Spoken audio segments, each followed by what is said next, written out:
Thank you, Madam Chair. My name is Jessie, Ulibarri, and I'm representing myself and my family today. Thank you, Madam Chair. My name is Trujillo, and I represent myself and my family.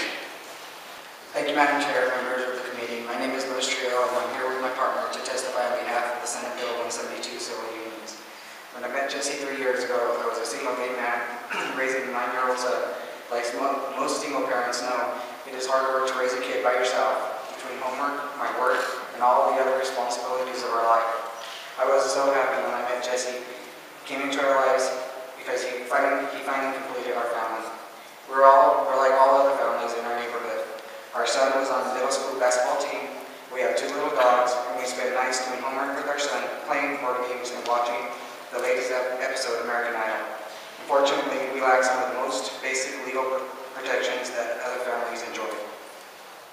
This is Jessie again. 6 months into our relationship, Lewis had a fairly traumatic back injury that put him out of work for almost 2 years. In the culmination of his issues with his back, he was going through back surgery, which resulted in a week-long stay in the hospital. And as a younger couple, it was not something we had ever considered about drafting a will or having the basic legal protections that most other couples are afforded, even common law marriages in the state of Colorado. That process made us think what we needed to do to make sure that our family was protected and that we were able to care for one another in the way that most other families are able. We entered into a designated beneficiary agreement, and before we went into the surgery room, I had that little piece of paper folded in my pocket. Unfortunately for me, at the hospital where we went, I was asked continually, what is your relationship to this person?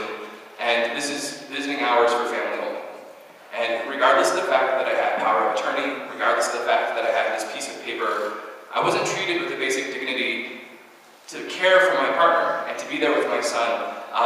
Very fortunately, I had staff on hand who said, oh, let me see the paper, okay, great, and let me into the room, but that should have never been an issue to begin with.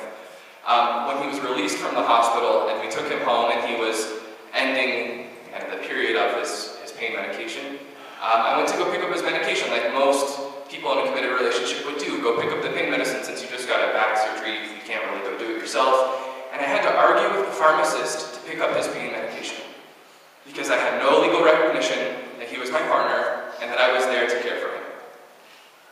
I think it's backwards that in our state we allow that to happen and that our family and our son sees that.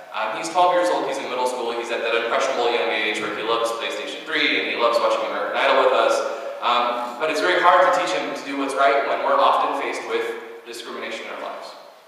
So, we're here today to ask for your support in passing the civil unions legislation that would grant us some basic legal protections